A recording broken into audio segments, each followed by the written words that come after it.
I am a white hat hacker. Companies pay me to break into their systems and tell them how to fix the holes before the bad guys find them. It's a job built on trust. 6 months ago, I found a catastrophic vulnerability in the transaction API of Apex Capital, one of the largest investment banks in the world. It was a zero-day exploit, meaning they had no defense against it. It allowed any user to transfer funds from any other account just by changing a single digit in the URL. I followed the rules. I wrote a report. I submitted it through their secure channel, expecting the standard $100,000 bug bounty. Instead, their CISO, Chief Information Security Officer, accused me of violating the Computer Fraud and Abuse Act. He threatened to have me thrown in federal prison for 20 years unless I signed a non-disclosure agreement and deleted my data. To make sure I stayed quiet, he called my employer and had me fired as a security risk. I signed the NDA. I lost my job. I lost my reputation. But the CISO made one mistake. He was so arrogant he didn't read the contract his lawyers drafted. The NDA has a standard expiry clause of 180 days. It is now day 180. It is 11:59 p.m. I have a PDF titled Educational Case Study, the Apex vulnerability loaded on my screen. My finger is hovering over the enter key. I'm not going to steal their money. I'm going to let the whole world do it for me. The vulnerability was so stupidly simple that I stared at my monitor for 20 minutes, convinced I was hallucinating. I was sitting in my home office, a converted spare bedroom filled with 3 curved monitors and the hum of a server rack. My name is Elias Thorne. By day, I was a senior pen tester for a boutique security firm. By night, I hunted bug bounties. It's a lucrative hobby if you're good at it. Companies like Google, Apple, and Facebook pay hackers like me massive sums to find holes in their walls so they can patch them before the real criminals get in. That night, I was probing the mobile web infrastructure of Apex Capital, a global investment bank managing over $1 trillion in assets. I had intercepted a standard transfer request using a proxy tool called Burp Suite. The request looked like this. Post, API/v2/transfer from _account, 100,293, amount, 50.00, to _account, 882,910. Standard stuff. The server checks if 100,293, me, has $50, and if so, moves it. But then, I changed the from _account number to 100,294. Just one digit up. I hit send. The server responded, 200 OK. Transfer successful. My blood ran cold. I didn't own account 100,294. I had just instructed the bank to take money from a stranger's account and move it to mine. And the bank said yes. This is called an IDR insecure direct object reference. It is a rookie mistake. It's the digital equivalent of a bank vault that opens if you just ask it nicely. But it wasn't just an IDR. I tested it again with a negative number. Amount, minus 1,000.00. The server responded, 200 OK. My balance increased by $1,000. The victim's balance decreased. The system didn't just fail to check ownership, it failed to validate integers. This was a 0-day. It was a nuclear weapon. With a simple Python script, I could drain every single account in Apex Capital in under an hour. I could bankrupt a $1 trillion institution before their IT team finished their morning coffee. I deleted the test transactions immediately to reverse the damage. I took screenshots. I wrote up a detailed, 18-page report. I was buzzing. A vulnerability this critical on a financial system? The bounty would be massive. Easily $100,000. Maybe $250,000. It was the golden ticket. I submitted the report through their secure disclosure portal at 3 a.m. 3 days later, I got an email. Not from their security team, but from their legal department. Subject, urgent, security incident, meeting request from Marcus Vane, CISO, Apex Capital. Mr. Thorne, please report to our headquarters at 10 a.m. tomorrow regarding your unauthorized access of our systems. It felt aggressive, but I brushed it off. Banks are paranoid. I wore my best suit. I drove downtown. I was escorted up to the 50th floor, into a conference room that cost more than my house. Marcus Vane sat at the head of the table. He was a slick guy in a bespoke suit, looking less like a tech expert and more like a shark. He was flanked by 3 lawyers. Mr. Thorne, Vane said, not standing up to shake my hand. You've created quite a mess for us. I think you mean I saved you from a mess, I said, smiling nervously. That vulnerability is critical. If a black hat hacker found it. You accessed accounts that do not belong to you, Vane interrupted, his voice like ice. You manipulated financial data. Under the Computer Fraud and Abuse Act, CFAA, that is a federal felony. Unauthorized access. Wire fraud. I froze. Wait. I'm a researcher. I followed your safe harbor policy. I reversed the transactions immediately. We don't see it that way, Vane said. He slid a folder across the glass table. You poked around where you shouldn't have. You embarrassed my team. If this gets out, our stock drops. My bonus drops. He leaned forward. So, here are your options. Option A, we call the FBI right now. We hand them the logs. We prosecute you for cyber terrorism. You go to prison for 20 years. You can't be serious, I stammered. I helped you. Option B, Vane continued, ignoring me. You sign this. I opened the folder. It was a non-disclosure agreement.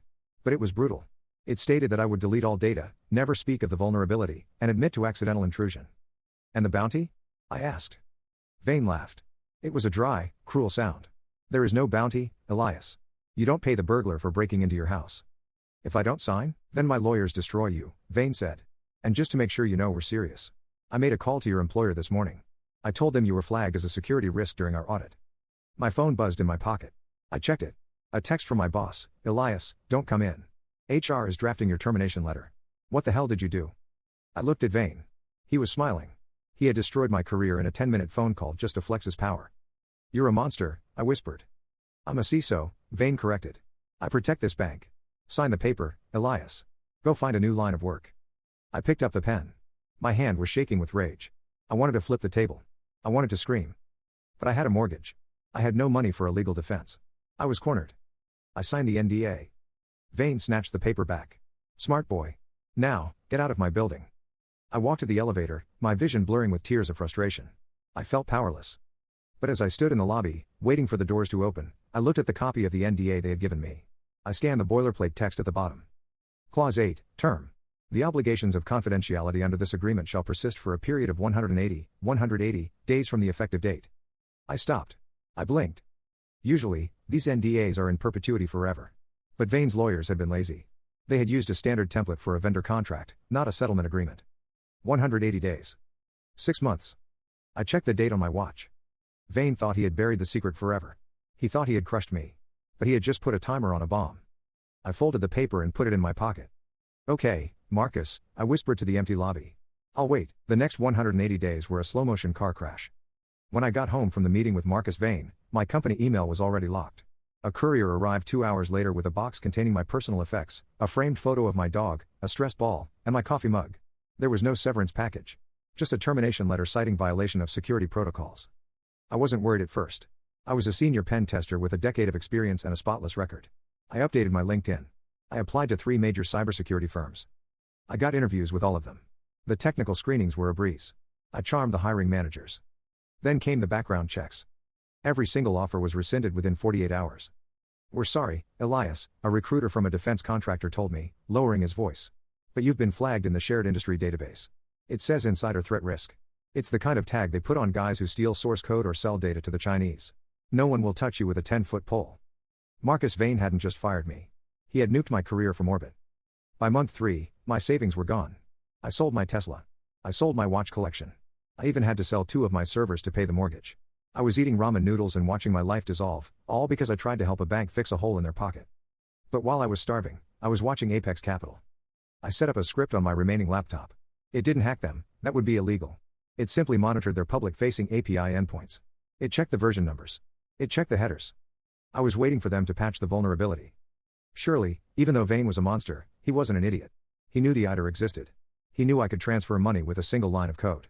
He would have his team quietly patch it in the next sprint, right? Month 4 passed. No update. Month 5 passed. API version still 2.1. I realized the truth. Vane hadn't fixed it. Fixing a vulnerability that deep in a legacy banking system is hard. It requires downtime. It requires rewriting the core transaction logic. It costs millions of dollars in man-hours and risks breaking other things. Vane had done the math.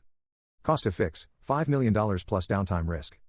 Cost to silence Elias, $0 plus the cost of a lawyer. He had gambled the entire bank's security on the belief that his NDA terrified me enough to keep me quiet forever.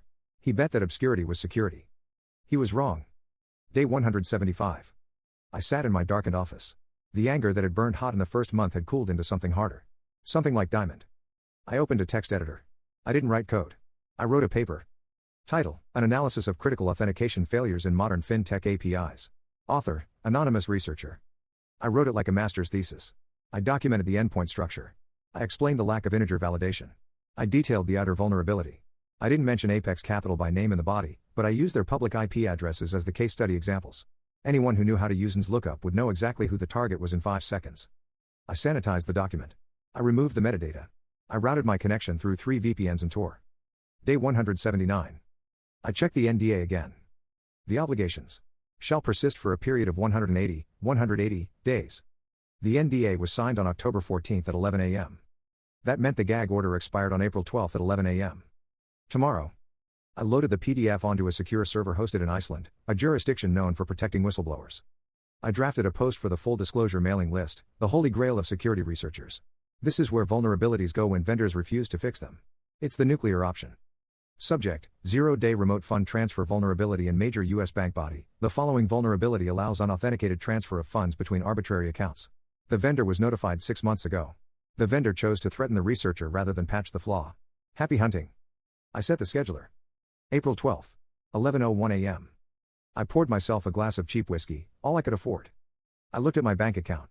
Balance: $412. Then I looked at Apex Capital's stock price. $145 a share. Marcus Vane was probably sleeping soundly in his penthouse, thinking he had won. He thought he had crushed the little bug that annoyed him. He forgot that bugs are what crashed the system. I went to sleep. I slept like a baby. April 12.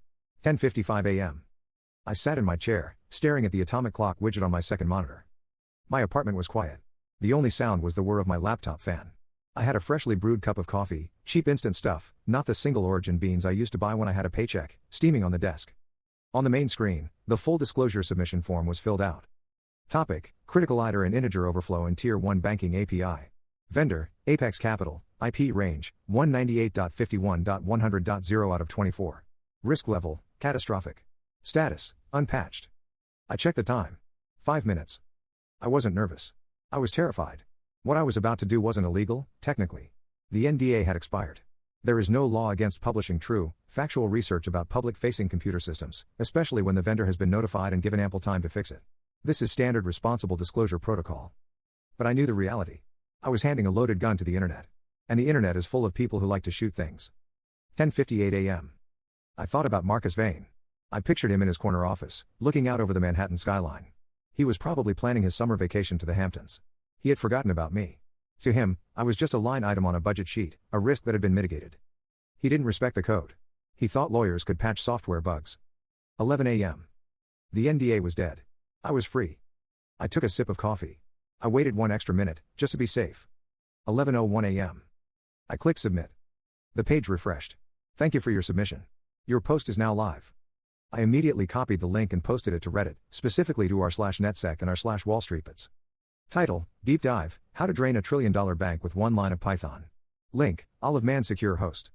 Then, I sat back and hit refresh. The first comment appeared in 30 seconds. User: root, access. Big if true. Checking the endpoints now. 2 minutes later. User: 0, cool 99. Holy shit, the endpoint is open. I just curled it. It returned a valid transaction ID. No auth required. Is this real? 5 minutes later. User: blackhat_ops. Can confirm. I just moved $1 from a random account ID to my burner wallet. This is wide open. Apex Capital is naked. The thread exploded. Upvotes poured in by the thousands. The link was shared on Twitter, Telegram, and Discord. The hacker community operates like a hive mind. When a vulnerability this massive drops, there are 3 waves. 1. The researchers, they verify it and gasp in horror. 2. The script kiddies, teenagers who download the proof of concept, POC, script just to see if they can break something. 3. The criminals, organized gangs from Russia, North Korea, and Brazil who automate the attack to drain millions in seconds. We were entering wave 2. I opened a terminal window. I wasn't attacking Apex, but I was monitoring their network traffic using a public looking glass tool. At 11:10 a.m., the traffic to API. Apex Capital. Com spiked. It went from a flat line to a vertical wall. Users were running the script. Transfer_funds. I target 100,000 amount 5,000. I switched tabs to the Apex Capital stock ticker, APX. It was trading at $145.50. It hadn't moved yet. The suits didn't know. The algorithms hadn't caught up. But the IT department knew. I could imagine the scene inside the Security Operations Center, SOC, at Apex. Red lights flashing. Sirens wailing. Dashboards turning blood red as thousands of unauthorized API calls hammer their gateway. 11:15 a.m. Twitter was trending. #Apex, hack. People were posting screenshots of their bank accounts. Some were terrified customers seeing their balances drain. Others were gloating hackers showing off balances of $999,999. At Crypto King, just withdrew $50K from Apex. Thanks for the free money, idiots. Finally, the market reacted. APX, $142 APX, $138.50. The sell-off began. High-frequency trading bots scraped the headlines, saw hack and vulnerability, and dumped the stock instantly. My phone rang. I looked at the caller ID. It was a blocked number. I let it ring. It rang again immediately. I picked up. Who is this? I asked calmly. You son of a bitch. It was Marcus Vane. He sounded breathless, panic radiating through the phone line. I could hear shouting in the background, people yelling commands, phones ringing off the hook. Hello, Marcus, I said. How's your morning going? You did this. He screamed. Shut it down. Take it down right now. We are bleeding out. We've lost $40 million in 10 minutes. I can't take it down, Marcus, I said. It's on the internet. You can't delete the internet. I have the FBI on the other line. I will bury you. I will have you in Guantanamo by sunset. For what? I asked. I didn't hack you. I didn't steal a dime. I published a research paper. And I waited exactly 180 days to do it. Read the contract, Marcus. Clause 8. There was a silence on the line. A heavy, suffocating silence as the realization hit him. He had been so busy destroying my life that he forgot to check the expiration date on his own weapon. Elias, his voice changed. It went from angry to desperate. It was the sound of a man watching his career burn. Please. The team. They don't know how to patch it. The code is legacy. It's spaghetti. If we shut down the API, the global trading platform crashes. If we leave it up, we lose everything. Sounds like a difficult engineering problem, I said. Help us, he begged. Tell us where the patch goes. I'll pay you. I'll pay the bounty. The $100,000. I'll wire it right now. I laughed. I actually laughed. $100,000? I asked. Marcus, you cost me my job. You blacklisted me. You made me sell my house. You took my reputation. What do you want? He cried. Name your price. I looked at the screen. The traffic to their API was now critical. The stock was at $110. The bleeding was accelerating. I'm not a bounty hunter anymore, I said coldly. I'm a crisis consultant. And for a disaster of this magnitude? My rate is a little higher than usual. Anything. Just say it. $5 million, I said. Wiring instructions to follow. Paid in advance. And I want a public apology issued on the company wire. $5 million? That's extortion. No, that's the market rate for saving $1 trillion bank, I said. And every second you argue with me, the script kiddies are draining another million. Do we have a deal, or should I go make a sandwich? I heard him hyperventilating. I heard someone in the background yell, transactions are hitting 10,000 per second. We're losing liquidity. Deal, Vane choked out. Deal. Just come in. Please. I'll be there in 20 minutes, I said. Have a visitor badge ready. And Marcus? Make sure it says VIP. I hung up. I stood up and put on my jacket. I grabbed my laptop. I walked out of my apartment, stepping over the eviction notice that had been slid under my door that morning. It was time to go to work. The lobby of Apex Capital was different this time. 6 months ago, I had walked out of these doors holding a box of my personal belongings, my head down, feeling the weight of my ruined career. Today, I walked in like I owned the place. The security guard at the front desk looked at me, then down at his list, then back at me. His eyes went wide. Mr. Thorne? He stammered. Mr. Vane is. Screaming for you. Elevator A. It's unlocked for the 50th floor. I didn't smile. I just nodded and walked past him. When the elevator doors opened on the executive floor, the chaos hit me like a physical wave.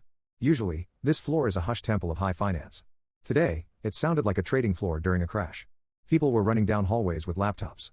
I heard sobbing. I heard shouting. A junior assistant spotted me. He's in the soak. She yelled, pointing down the hall. I walked into the security operations center. It was a dark room dominated by a massive video wall. Usually, that wall showed world maps and threat vectors. Right now, it showed a single graph, net liquidity. The line was nosediving. $150,000,000.$165,000,000. Every second, the number dropped. The script kiddies were feasting. Marcus Vane was standing in the center of the room, his tie undone, his face a mask of sweat and terror. He was screaming at a team of developers who were furiously typing on keyboards. Why isn't it stopping? Vane yelled. I told you to block the IPs. We can't. A developer shouted back, looking near tears. It's a distributed attack. They're coming from 50,000 different IPs. If we block the traffic, we block legitimate customers. The whole platform goes dark. Then shut down the servers. We can't. The restart sequence takes 4 hours. By the time we come back up, the stock will be zero. Marcus, I said. My voice wasn't loud, but it cut through the noise. Vane spun around. He looked at me like a drowning man looks at a life raft. Elias. He ran over to me. He actually grabbed my shoulders. Fix it. Please.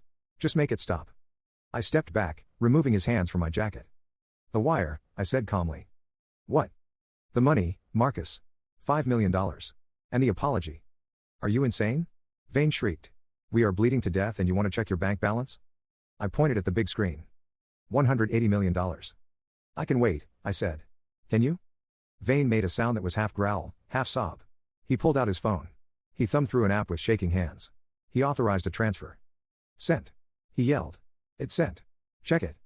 I pulled out my phone. I opened my banking app. I refreshed. Balance, $5,412. Okay, I said. Now the apology. Official company press release. We apologize to Elias Thorne for wrongfully terminating him and verify that his research was conducted ethically. I can't authorize a press release without legal. Then get legal on the phone, I said, sitting down in the nearest empty chair and crossing my legs. I'll wait. Vane looked at the screen. Minus $195 million. He grabbed a landline. He screamed at someone. Do it. Post IT. I don't care. Post IT now. 2 minutes later, my phone buzzed.